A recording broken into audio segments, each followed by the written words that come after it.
신명기 33장은 모세가 120세의 죽음을 앞두고 12지파에게 축복을 하였습니다. 오늘은 이제 마지막으로 납달리 지파의 행복에 대해서 말씀을 드리기 원합니다. 12지파를 한 단어로 표현한 말씀이 있다면 그것은 신명기 33장 29절의 말씀일 것입니다. 이스라엘아 너는 뭐한 사람이로다고요? 행복한 사람이로다. 사람들은 복을 받기 위해서 온갖 노력을 마다하지 않습니다. 어떤 사람은 고행하기도 하고요. 어떤 사람은 자기 돈을 내어놓기도 하고요. 때로는 상상할 수 없는 일도 서슴없이 행하기도 합니다. 왜냐하면 당장이라도 복이 필요하기 때문에 그렇습니다. 하지만 원하는 복은 그리 쉽게 얻지 못하는 것이 우리의 현실입니다. 이런 사람들의 약점을 악용하여 거짓 무리들은 복을 믿기로 사람들을 유혹하여 복을 주기는커녕 우리의 현실을 더 망가뜨리는 경우들이 많이 있습니다. 복은 누구만이 주시는 거예요? 하나님만이 주시는 것입니다. 하나님만 복을 주시는 유일한 분이십니다. 여러분이 아신 대로 첫사람 아담과 하와를 시작으로 하나님은 복을 들고 우리를 찾아오셨습니다. 하지만 사람들은 하나님이 주신 복으로 원하는 모든 것을 누리고 살면서 복 주시는 하나님을 떠나고 있다는 것이 안타까운 일입니다. 복을 잊어버렸기 때문에 그럴 수도 있겠죠. 결국은 사람들이 불행과 고통 속에서 살아가면서 또한 저들은 복을 갈구하고 있습니다. 오늘 창세기 49장은 야곱의 아들들이 받은 복과 저주가 나옵니다. 어떻게 한 아버지가 복을 줄 수는 있지만은 저주할 수 있을까? 물론 하나님께서 계시한 것을 야곱은 전하는 수단에 불과하기 때문에 그럴 수도 있겠지만 그러나 야곱이 축복을 하고 또한 하나님의 계시를 받아서 저주할 때도 이미 야곱이 12자녀를 키우면서 눈과 귀와 가슴으로 자식들을 알고 있었다는 거예요. 여러분들 자녀들이 커가고 또한 결혼도 하면서 살지만 다른 사람은 몰라도 우리 부모들은 압니다. 이미 20년, 30년 동안 눈과 귀와 가슴으로 자식들을 키웠기 때문에 이 자식이 결혼해서 결혼 생활을 잘 할 것인지, 또한 부부의 갈등이 있을 것인지 없을 것인지, 또한 자식이 결혼해서 참 서로 건강하게 잘 살 건지, 적어도 다른 사람은 몰라도 부모는 안다는 거예요. 왜? 키워왔으니까. 귀로, 눈으로, 가슴으로 알고 있기 때문에 그렇습니다. 이처럼 우리 하나님께서 우리에게 복을 주실 때 야곱을 통해서 12아들에게 복을 주실 때 우리 하나님도 눈이 있고 귀가 있고 가슴이 있단 말이에요. 우리들이 어떤 행동을 보였느냐, 어떤 마음으로 사느냐, 어떤 믿음으로 사느냐, 우리 하나님에게도 눈과 귀와 가슴이 있단 말이에요.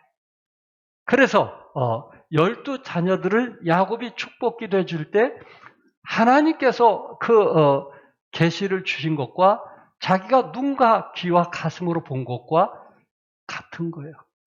그리고 때로 저주할 때 왜 저주할 수밖에 없다라는 것을 다른 사람은 몰라도 야곱은 너무 잘 알고 있는 거예요. 아, 이 자식이 이래서 이럴 수밖에 없구나. 이 자식이 이런 고집 때문에 이럴 수밖에 없구나. 그래서 야곱은 하나님께서 명하신 대로 자신의 통로가 되어서 축복과 저주를 주었던 겁니다. 오늘 특별히 야곱은 납달리에게 축복을 했는데 창세기 49장 21절에 보니까 납달리는 노인 암사슴이라 아름다운 소리를 바란도다 라고 축복했습니다. 첫 번째 납달리는 노인 뭐라고 그랬어요? 암사슴이라고 했습니다. 이 말은 사슴이 어디서든지 적의 공격으로부터 재빠르게 도망침으로써 자신을 보호한 같이 대적의 공격으로부터 날렵하고 신속하게 대처함으로써 자신을 지킬 줄 아는 영민한 전사적 기질을 가지게 될 것을 염두에 두고 축복 기도해 주는 것입니다. 야곱이 12아들에게 축복할 때는 그가 본 동물로 비유하면서 축복을 했는데요. 예를 들어 유다에게는 사자 새끼와 암사자와 숫사자의 비유를 했습니다. 그 의미는 동물의 왕으로서 그의 후손 중에 만왕의 왕이신 예수님께서 탄생할 것을 미리 예언한 것입니다. 그리고 이사갈에게는 나귀로 비유했고요. 단은 뱀과 독사로 비유했고요. 베냐민은 물어뜯는 이리로 비유했고요. 납달리는 노인 암사슴으로 비유를 했습니다. 중요한 것은 야곱이 축복기도 한 대로 한 글자도 빠짐없이 그대로 성취되었다는 것입니다. 형제인 단과 납달리는 야곱이 라헬의 몸종 비라에게서 낳은 형제들입니다. 단은 야곱의 5째 아들이요, 납달리는 6째 아들입니다. 창세기 30장 7절과 8절에서 라헬의 시녀 비라가 다시 임신하여 둘째 아들을 야곱에게서 낳음에 라헬이 이르되 내가 언니와 크게 경쟁하여 이겼다 하고 그의 이름을 납달리라 하였더라. 크게 경쟁하여 이겼다. 이 경쟁이라는 단어에는 비틀다, 씨름하다라는 뜻입니다. 라헬은 자기 시녀 비라의 대리모 역할을 했기 때문에 납달리는 임신하지 못하던 라헬에 의해서 친아들처럼 여겨졌습니다. 라헬은 자기 하녀를 통해 둘째 아들을 얻는데 성공하여 몹시 기뻐해서 격렬한 씨름으로 내가 나의 언니와 씨름하였더니 내가 승자가 되었구나 하는 그런 의미에서, 씨름에서 이겼다는 의미에서 납달리라는 이름을 지어 주었습니다. 여러분, 라헬은 그때까지만 해도 자식이 없었어요. 오히려 첫째 언니 레아는 4아들이 있었어요. 그런데 라헬은 지금 자기 시녀를 통해서 2아들, 첫째, 둘째를 낳게 되었을 때 뭐라고 했어요? 크게 경쟁하여 이겼다고 했어요. 사실 이 말은 대리만족 아닐까요? 자기가 할 수 없는 것을 자기 시녀를 통해서 2아들을 낳게 됐으니 크게 경쟁하여 이겼다라는 대리만족이 아니겠느냐 말이에요. 레아인 언니와 라헬인 동생이 자식 낳기 경쟁하면서 시기와 질투로 낳은 자식입니다. 이름도 좋은 의미에서 주어진 것이 아니고 언니와 크게 뭐하여? 경쟁하여. 이 형제간에 이게 경쟁의 대상이 돼야만 될까요? 언니와 크게 경쟁하여 이겼다라는 의미에서 이름을 지어 주었습니다. 납달리는 어떻게 보면은 시녀의 아들로서 가장 천한 이치에 태어났습니다. 그럼에도 불구하고 야곱은 노인 암사슴으로 축복기도 해 주었던 것입니다. 짐승 중에 사슴은 아름답기도 하지만은 약한 동물입니다. 암사슴은 더욱 약한 동물입니다. 제가 중학교 시절에 우리 여기 있는 동생 승택이와 함께 아버님 따라서 남원 쪽으로 사냥을 하러 갔습니다. 아버님이 늘 그 건축업을 하시다 보니까 쉬는 시간에는 엽총을 가지시고 사냥을 좋아하셨어요. 꽁 잡는 것을 참 좋아하셨어요. 그래서 사냥개를 데리고 이제 같이 가게 됐는데 그 꽁들은 잡았는데 하루는 그 산에서 사슴을 본 거예요. 근데 그 사슴을 쏘지 않으시더라고요. 그 이유를 저에게 말씀하기를 사슴이 아이를 뵌 것 같다는 거예요. 아이를 뵌 것 같아서 쏘지 않았다는 이야기를 학생 시절에 들은 적이 있습니다. 사슴은 참 아름답습니다. 그러나 약한 동물입니다. 암사슴은 더욱 약한 동물입니다. 항상 사람은 사자나 호랑이나 늑대의 밥이 될 수 있는 연약한 동물입니다. 태어날 때부터 어머니들의 시기와 질투에서 태어난 연약한 비라의 둘째 납달리. 그런데 하나님은 그 납달리를 축복해 주면서 노인 암사슴처럼 되겠다고 말하는 것입니다. 이처럼 우리들도 연약하고 나약한 존재지만 하나님께서 긍휼히 여기시고 사랑하시고 축복해 주셨다는 것입니다. 하나님의 자녀로서 우리에게 사명을 감당하도록 뭐까지 주신 분이에요? 권세까지 주셨다는 말입니다. 사도 바울은 예수님을 알고 나서 믿음의 생활을 하면서 고린도전서 15장 8절에 맨 나중에 만삭되지 못하여 난자 같은 내게도 보이셨느니라. 만삭되지 못하여 10개월도 채우지 못하고 태어난 덜 떨어진 사람이었다는 것입니다. 팔싹둥이인 모자라는 자기에게 부활하신 주님이 나타나셔서 보여주셨다는 것입니다. 죄인 중에 괴수인 자기에게 부활하신 주님께서 나타나셨다는 그 사실 때문에 사도 바울은 평생 주님을 위해서 복음을 위해서 헌신하고 봉사했던 거 우리가 잘 알고 있습니다. 이처럼 납달리는 노인 암사슴처럼 돌보시고 지키시는 하나님이 계시니 이것이 하나님의 은혜요 축복이라고 말하고 있는 것입니다. 다윗은 시편 40편 2절에서 나를 기가 막힐 웅덩이와 수렁에서 끌어올리시고 내 발을 반석 위에 두사 내 걸음을 견고하게 하셨도다.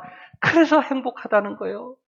하나님께서 나를 기가 막힐 웅덩이와 수렁에서 끌어올리셨다는 거예요. 기가 막힐 웅덩이. 사람으로는 어찌할 수 없는 기가 막힐 웅덩이에서도 하나님께서 나를 끌어올리셨으니 이보다 기쁜 일이 어디 있겠느냐 하는 것입니다. 납달리는 갇힌 암사슴이 아니고 노인 암사슴처럼 어떤 강한 자들이 자신에게 올무를 씌운다 하여도 하나님께서 피할 길을 주셔서 살아남게 하시겠다는 약속입니다. 기가 막힐 웅덩이에 빠질지라도 하나님께서 다시 끌어올리시겠다는 약속을 해 주었습니다. 두 번째, 납달리는 아름다운 소리를 바라리라. 기가 막힐 웅덩이에서 살려주었으니 자연스럽게 하나님을 찬양할 수밖에 없다는 것입니다.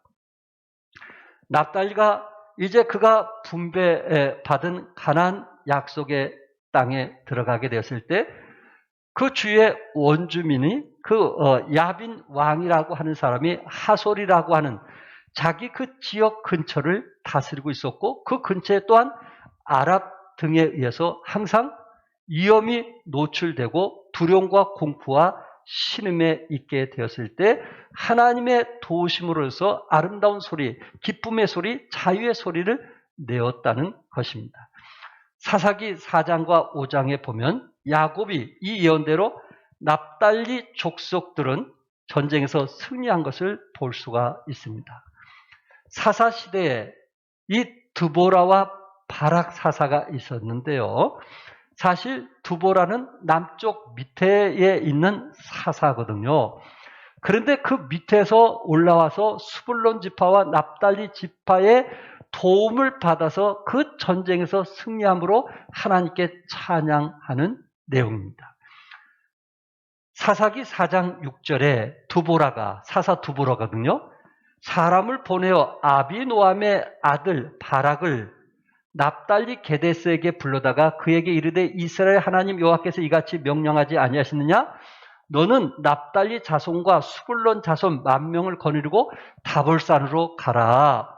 그러니까 드보라, 그 당시 사사 시대는 그 각 12지파 중에 하나님께서 필요한 한 사람을 부르면 그 사람이 다른 지파의 군사들을 모집해서 외부에 블레셋과 싸울 수가 있었습니다.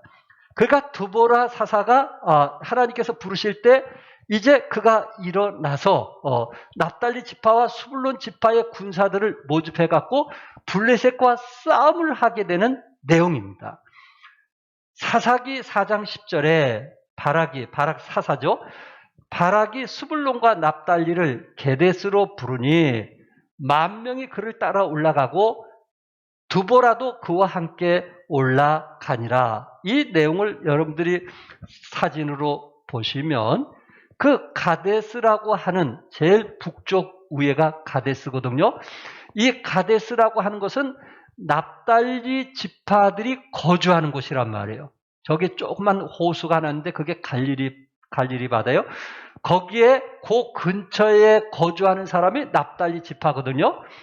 그런데 그 납달리 지파가 거주하는데 어려움과 고통을 당하는 것은 그곳에 이제 야빈 왕이 하솔의 그 지역을 이제 두루 진치고 있었기 때문에 항상 힘들고 어렸는데 드보라고 하는 사사가 밑에서부터 저 위에 북쪽까지 올라와서 이제 이 바락과 함께 바락 사사와 함께 힘을 모아서 싸우되 바로 누구 지파예요? 수불론 지파와 납달리 지파 10,000명을 불러가지고 결국은 야빈 왕과 싸움을 하게 돼서 승리를 하게 됩니다. 그러니 하나님께 찬양할 수밖에 없다는 이야기입니다. 사사기 5장 1절과 2절과 18절에 수불론과 납달리가 가나안 왕 야빈을 진멸하고 이렇게 노래했는데 이날에 드보라와 아비노함의 아들 바락이 노래하여 이르되 이스라엘의 영성자들이 영술하였고 백성이 즐거이 헌신하였으니 여호와를 찬송하라. 수불론은 죽음을 무릅쓰고 목숨을 아끼지 않는 백성이요 납달리도 들의 높은 곳에서 그러하도다. 납달리 지파들도 역시 죽음을 무릅쓰고 목숨을 아끼지 아니하고 드보라 사사의 말에 순종함을 통해서 이제 그곳에 있는 원주민을 쫓아내는 그런 일을 했으니 찬양할 수밖에 없지 않겠느냐 하면서 모세가 예언하는 것이 사사시대에 이루어지는 것을 보게 됩니다. 우리 안에 갇힌 암사슴은 슬퍼 보입니다. 하지만 이 암사슴은 우리에서 풀려나서 자유롭게 마음껏 산을 뛰어노는 짐승이 될 것이라고 말씀하고 있어요. 우리 영혼이 자유로워서 주님 안에서 마음껏 뛰어노는 힘차게 달려가는 모습을 말해주고 있고요. 치료하는 광선이 비춰져서 외양간에서 나온 송아지같이 기뻐 뛰며 이제 사는 그 모습이 얼마나 행복하냐. 저절로 찬양이 나올 수밖에 없다는 것입니다. 다윗은 이렇게 고백합니다. 시편 18편 33절에 나의 발을 암사슴 발 같게 하시며 나를 나의 높은 곳에서 세우신다라고 고백했어요. 내가 왜 행복할 수밖에 없느냐? 우리 하나님께서 나를 암사슴 발 같게 하시고 나의 낮은 곳이 아닌 짐승이 많은 낮은 곳이 아닌 나를 나의 높은 곳에 세우셨으니 이보다 행복한 사람이 어디 있겠느냐 하는 것입니다. 하바국 선지자도 3장 18절과 19절에 나는 여호와로 말미암아 즐거워하며 나의 구원의 하나님으로 말미암아 기뻐하리로다. 내가 하나님을 찬양하고 노래할 수밖에 없는 이유에 대해서 말하고 있는데 주 여호와는 나의 힘이시라. 나의 발을 사슴과 같게 하사 나를 나의 높은 곳으로 다니게 하시리로다. 나의 발을 뭐 같게 하시고요? 사슴과 같게 하사 나를 나의 높은 곳으로 다니게 하시리로다. 이처럼 이스라엘 사람들은 암사슴을 튼튼한 다리로 이리 뛰고 저리 뛰어 험한 산을 달리는 우아하고 날렵한 동물로 비유하고 있습니다. 그래서 이 암사슴이 산 꼭대기에서 그 누리는 그 축복이 너무 감사해서 하나님을 찬양하고 하나님께 영광을 돌리는 모습입니다. 누가 축복해 줬어요? 야곱이 아들에게 축복해 줬어요. 그 축복이 이루어진 것입니다. 두 번째, 모세는 납달리 지파를 축복했어요. 마지막 모세가 운명하면서 납달리 지파를 축복했는데 여러분들이 읽었던 신명기 33장 23절에 있는 말씀입니다. 은혜가 풍성하고 여호와의 복이 가득할 것이다. 은혜가 풍성하고 여호와의 복이 가득할 것이다. 따라서 해볼까요? 은혜가 풍성하고 여호와의 복이 가득할 것이라. 이 복이 여러분의 복이 되시길 바랍니다. 은혜가 풍성하고 여호와의 복이 가득할 것이다. 그렇다면 그렇게 되었느냐 하는 거예요. 모세나 야곱이 축복한 모든 것이 이루어졌다는 것을 제가 계속 성경의 근거를 통해서 말씀하고 있는 거예요. 하나님의 약속은 반드시 이루어짐을 믿습니다. 하나님의 말씀은 예가 되지 아니라고 할 수가 없습니다. 왜? 만물을 창조하시고 생사복을 주관하신 하나님께서 말씀하셨기 때문에 그렇습니다. 그러면 첫 번째, 납달리 지파의 약속의 땅은 예수님 사역의 중심지였다는 거예요.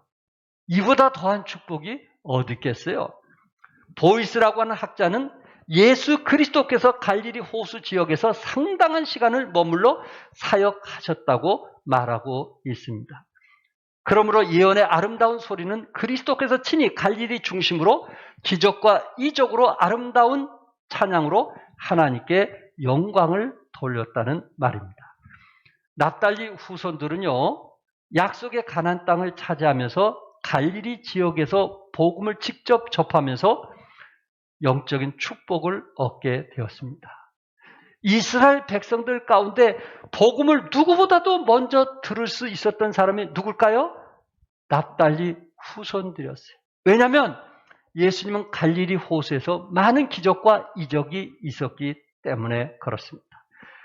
마태복음 4장 12절과 16절 우리 같이 한번 읽겠어요. 다 같이 시작. 나사렛을 떠나 수불론과 납달리 지경 해변에 있는 가버나움에 가서 사시니 이는 선지자 이사야를 통하여 하신 말씀을 이루려 하심이라 일렀으되 수불론 땅과 납달리 땅과 요단강 저편 해변길과 이방의 갈릴리요 흑암에 앉은 백성이 큰 빛을 보았고 사망의 땅과 그늘에 앉은 자들에게 빛이 비치었다 하였느니라. 이때부터 예수께서 비로소 전파하여 이르시되 회개하라 천국이 가까이 왔느니라 하시더라. 아멘. 여기에 수불론과 납달리에 대해서 계속 두 번이나 강조하고 있거든요. 그러니까 수불론과 납달리는 이 갈릴리 지역의 근처에 있었다는 말입니다.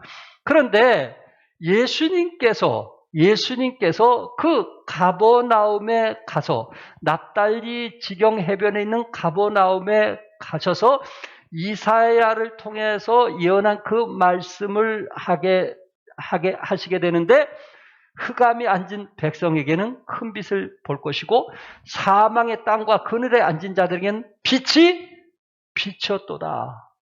빛이 비쳤도다. 생명의 빛이 비쳤도다. 이 소식을 제일 먼저 듣게 되었고 우리 주님께서 회개하라. 천국이 갖고 왔느니라 하는 메시지를 전하게 되는 것입니다. 그렇다면 납달리 지파가 차지했던 지역을 우리가 좀 보면요. 일단 여러분 사진을 한 장 보겠어요. 지금 갈릴리 호수인데 여러분이 보신 대로 반을 쫙 나누세요. 반을 쫙 나눠가지고 여러분이 보신 왼쪽이 바로 납달리 지파가 거주한 곳이거든요. 서쪽이란 말이에요. 여러분 보신 오른쪽은 동쪽이잖아요. 그러니까는 그들이 요단강을 넘어서 왔기 때문에 납달리 지파는 바로 서쪽에 지중해 있는 쪽으로 딱 보면 그곳에 예수님께서 가장 많이 일을 하셨던 곳이기도 합니다. 예수님은 갈릴리 호수 서쪽 절반과 호수 주변 지역인 가버나움, 게네사렛, 막달라, 디베라 등과 가데스, 하솔, 메론, 고라신 등에 포함해서 이곳에서 예수님이 활동했던 주 무대가 된 것입니다. 그러니 납달리 지파가 복음을 먼저 접하게 되었으니 이보다 더한 축복이 어디 있겠어요? 아니, 육신의 축복은 두 번째고 영적인 이런 축복을 먼저 받을 수 있으니 이보다 큰 복이 어디 있겠느냐 하는 것입니다. 저는 어릴 때부터 동생들과 함께 마포에서 태어났고 그곳에서 살았습니다. 결혼하기 전까지, 이곳에 오기 전까지 저는 마포에서 살았습니다. 그런데 저를 위해서 1년 전 강교구 목사님이 그곳에 오셨습니다. 만약에 그곳에 1년 전에 제가 그 교회 가기 고등학교 생활 때 1년 전에 강교구 목사님이 그곳에 오지 않았다면 저는 어떻게 됐을까? 그 생각을 해보게 된 거예요.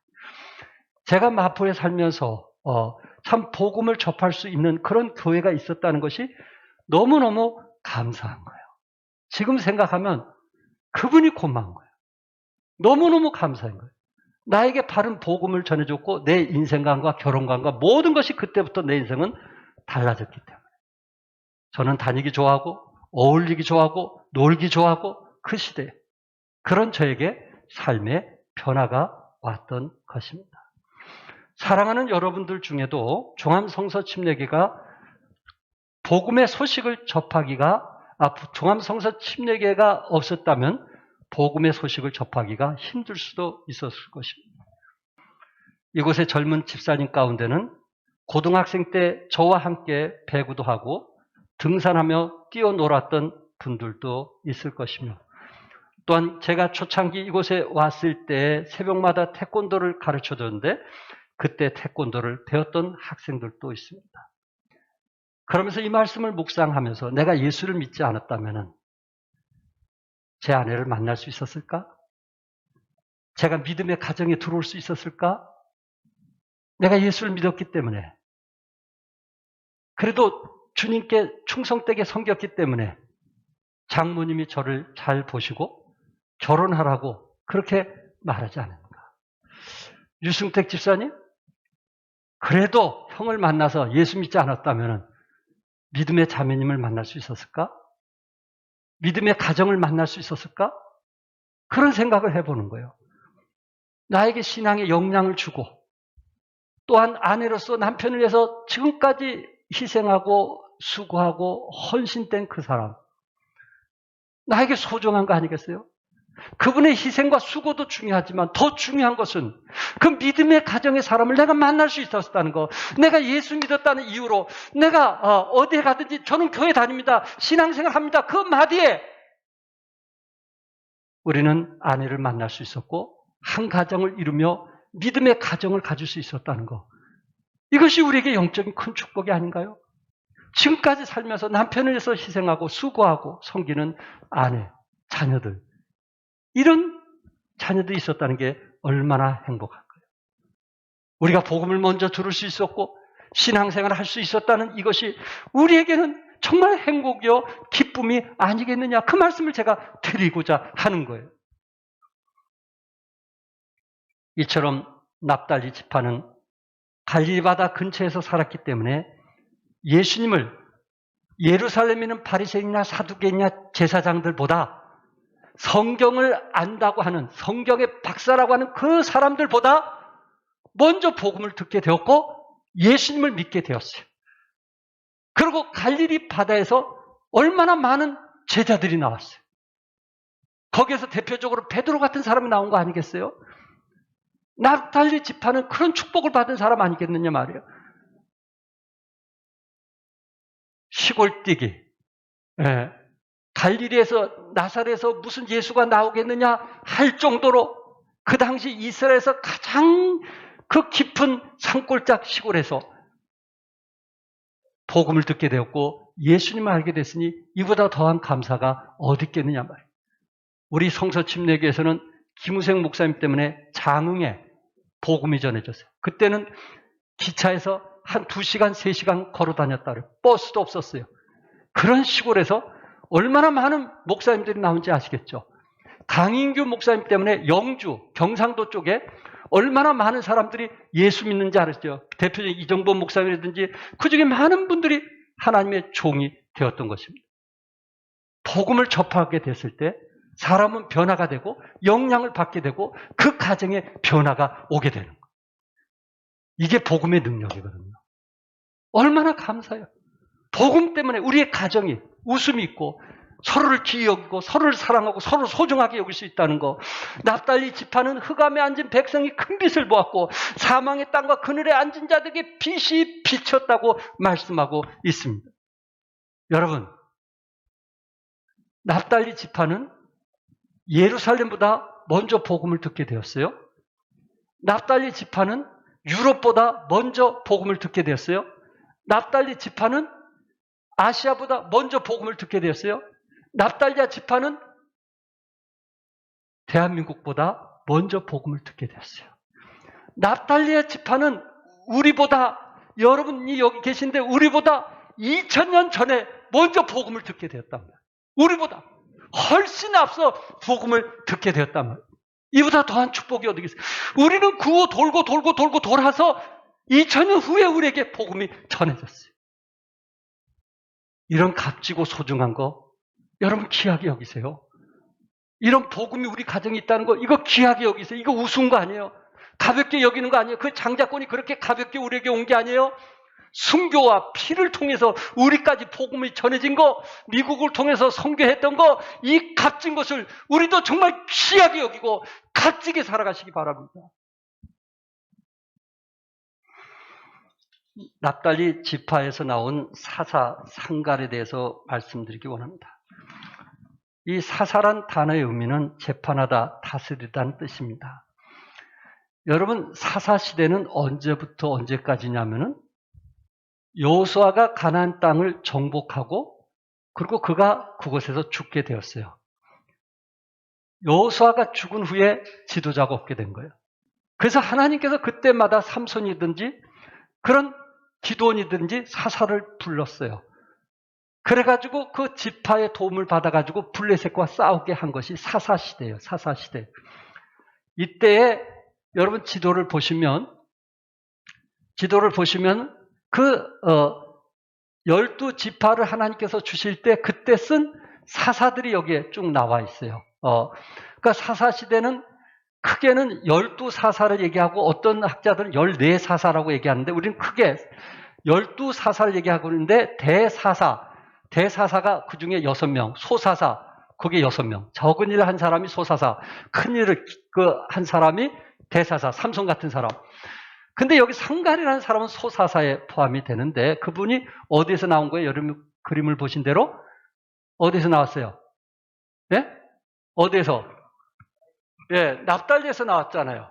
갈릴리 바다 그 위에 납달리에서 상갈이라고 하는 사사가 나온 거예요. 근데 이 사사는 뭐 하는 사람? 소를 몰고 다니는 사람이에요. 소를 몰고 다니는 그 막대기로 블레셋에 600명을 죽이게 된 거예요. 그러니까 소를 모는 막대기를 가지고 다니는 이 젊은이가 힘있고 능력이 있어서가 아니고 삼손처럼 힘있고 능력이 있어서 아니고 그 막대기에 누가 함께 하시니까? 하나님이 함께 하시니까 이스라엘을 구원하는 지도자가 되는 거예요. 여기서 주는 교훈은 결국은 우리가 능력 있는 삶, 건강하고 행복한 삶은 누가 개입해야 되는 거예요? 하나님이 개입하셔야 되는 거예요. 하나님이 우리와 함께 하시는 거예요. 여러분 사업도 하나님이 함께 하셔야 되는 거예요. 내가 하려고 해서 되는 게 아니에요. 하나님이 함께 하시는 거예요. 하나님이 도와주셔야 되는 거예요. 그래야 우리는 능력 있고 행복한 삶을 사는 거예요. 만약에 하나님의 개입을 원치 않으면 그 가정은 항상 불행해요. 예수 믿고 구원받아도 그 가정은 항상 고통과 아픔이 있어요. 갈등이 있어요. 서로 안 맞아요. 이해가 안 돼요. 용서가 안 돼요. 그러나 하나님이 함께 하시면 비록 소를 모는 막대기로 소를 모는 그런 연약한 상갈이라 할지라도 하나님께서 크게 쓰심을 믿으시기 바랍니다. 두 번째로 모세가 납달리에게 축복기도 해줬을 때 비옥하고 아름다운 갈릴리 지역을 분깃으로 받았습니다. 은혜가 풍성하고 여호와의 복이 가득할 것을 말씀하고 있어요. 오늘날 이스라엘 곡창지로서 약속의 말씀이 이루어진 것입니다. 납달리 지파는 하나님의 축복을 풍성히 받았습니다. 그 축복 중 한 가지가 매우 비옥한 땅을 유업으로 받았다는 것. 갈릴리 바다는 끊임없이 고기가 풍성해요. 사해 바다는 고기가 없지만 갈릴리 바다는 고기가 넘쳐요. 어부들이 평생 먹고도 살 수 있는 그런 고기를 허락해 주신 거예요. 남해 아직도 나이 많으신 70대, 80대 그 어르신들이 이를 놓지 않는 이유가 뭐냐면 바닷가에 가면은 조개든지 얼마든지 캐일 수 있다는 거예요. 그것으로 자식들 학비 대줬고 대학교 다 공부시켰고 시집장가 다 보내줬다는 거예요. 하나님이 주신 자연을 통해서 자식들이 얼마든지 번성할 수 있도록 그렇게 해줬다는 거예요. 이처럼 갈릴리 바다는 납달리 지파에게 풍성한 축복을 허락해 주셨던 것입니다. 이스라엘은 대부분 사막이요 건조한 땅입니다. 그런데 갈릴리 호수는 여러분이 아신 대로 그 위에 북쪽에 헐물산이 있어가지고 그 북쪽의 헐물산은 얼음으로 덮여져 있는데 그 얼음이 녹으면서 갈릴리로 흐르게 되는 거예요. 갈릴리. 그쪽으로 흐르게 되고 그것이 요단강을 거쳐서 사해로 흘러가게 되는 겁니다. 그런 사막 있는 곳에 갈릴리 호수를 얻었다는 것은 이보다 더한 축복이 어디 있겠습니까? 모세는 납달리 지파에게 은혜가 풍성하고 여호와의 복이 가득할 것을 약속했습니다. 이처럼 하나님께서 에덴 동산에 하와와 아담과 하와를 이제 만드실 때 이미 에덴 동산을 축복해 주시고 누리도록 은혜가 풍성하고 여호와의 복이 가득하도록 누리도록 축복해 주셨던 것처럼 하나님께서 우리에게도 풍성한 삶을 누리게 해서 우리를 부르시고 택하심을 믿으시기 바랍니다. 하나님은 우리 것을 빼앗기 위해서 하신 분이 아닙니다. 하나님은 우리에게 저주하기 위해서 이 땅에 우리를 부르시고 택하신 분이 아니십니다. 여러분들이 구원받고 하나님의 자녀가 되었으면 어떻게 하든지 우리에게 풍성한 삶을 주시기 위해서 주님이 우리를 부르시고 택하셨다는 사실을 믿으시고 우리가 삶의 현장 속에서 풍성한 삶을 누리시기를 주님의 이름으로 축복합니다. 기도하겠습니다.